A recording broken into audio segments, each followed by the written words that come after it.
Concilier biodiversité et société, est-ce possible? Nous allons examiner dans un premier temps ce qui semble nécessaire. Donc dans ce domaine-là, un certain nombre de réflexions ont eu lieu sur les politiques publiques qui sont nécessaires. La première politique publique évidente, intuitivement, c'est limiter nos impacts sur les écosystèmes. Ça veut dire savoir quels sont les écosystèmes que nous n'exploiterons pas, quels sont les écosystèmes que nous exploiterons avec plus de modération. À partir du moment où l'on met en place cette politique publique, se crée une nouvelle question sociale autour de la justice et de l'équité. Pourquoi?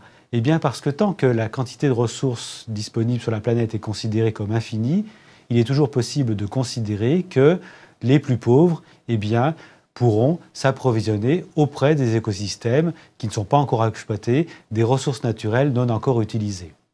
À partir du moment où cette quantité de ressources naturelles est considérée comme limitée, que nous exploitons déjà l'ensemble des ressources naturelles qui sont possibles à exploiter, cette réponse n'est plus possible. Donc il s'agit de partager entre les plus riches et les plus pauvres. Enfin, le troisième type de politique publique qui est nécessaire à développer, c'est celle qui concerne l'efficacité des activités économiques, de l'utilisation des ressources naturelles, c'est-à-dire, pour un besoin humain donné, comment utiliser le moins de ressources naturelles possible.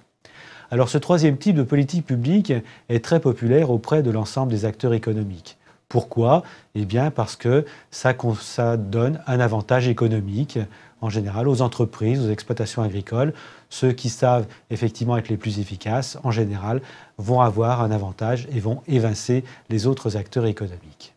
Mais ce qu'ont montré les économistes depuis pas mal de temps, c'est un effet pervers. L'effet pervers, c'est l'effet rebond. L'effet rebond qui est que lorsque vous augmentez l'efficacité, le bénéfice associé à l'utilisation des ressources naturelles devient plus important et donc la pression sociale qui va peser sur les écosystèmes va devenir encore plus importante et du coup, ça va stimuler finalement notre utilisation des écosystèmes. Donc ce surcroît d'efficacité, c'est une politique qui est sans doute intéressante, elle nous permet plus facilement d'aboutir à limiter notre impact sur les écosystèmes, mais si jamais en surplomb, nous n'avons pas cet objectif de limitation de nos impacts, l'effet sera contre-productif et on aura finalement un surcroît d'utilisation des écosystèmes. Alors limiter notre impact sur les écosystèmes, est-ce que c'est possible?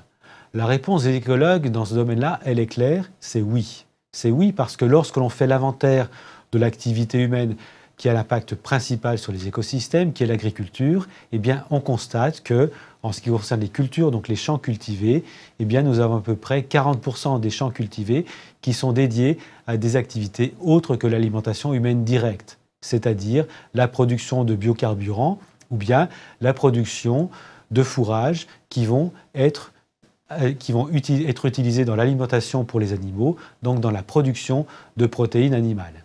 Et si jamais on utilisait l'ensemble des cultures pour une alimentation humaine directe, on pourrait tout simplement alimenter 40% d'humains en plus. Donc largement de quoi absorber le surcroît de population humaine qui est attendu pour le XXIe siècle. Donc il y a pas mal de possibilités, effectivement, de revoir notre utilisation des écosystèmes, les activités agricoles, de manière à réduire notre impact sur les écosystèmes.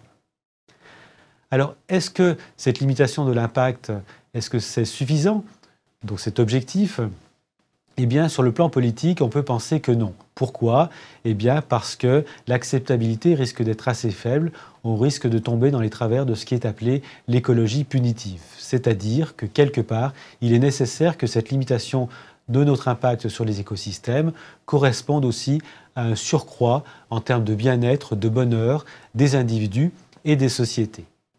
Dans ce domaine-là, la figure suivante fournit des perspectives qui sont plutôt intéressantes. Qu'est-ce que l'on voit sur cette figure qui compare la situation des pays à l'échelle de la planète, donc des pays qui ont une faible empreinte écologique, qui sont les pays qui sont à gauche, donc notamment les pays africains, et puis à droite, vous avez les pays développés, les États-Unis, l'Australie, mais aussi beaucoup de pays européens qui ont une empreinte écologique très élevée. En ordonnée, ce que vous avez, c'est l'indice de développement humain. L'indice de développement humain, il est constitué en un tiers de richesse matérielle, un tiers de longévité, donc qui correspond à la santé, et puis un tiers en termes d'éducation. Et ce que nous montre cette figure, c'est que, certes, avec une certaine augmentation de l'empreinte écologique, ça s'accompagne aussi d'un surcroît de développement humain, donc d'un surcroît sans doute de satisfaction humaine. Mais au-delà d'une certaine empreinte écologique, eh bien, nous avons un plafonnement, c'est-à-dire que finalement, cette augmentation d'empreinte écologique, elle n'a aucun bénéfice social. Finalement, l'indice de développement humain reste à peu près le même. Donc on constate qu'à travers une révision de ce qui nous importe, on pourrait aussi réduire notre impact sur les écosystèmes. Alors cette question, elle reste très complexe sur le plan social et politique.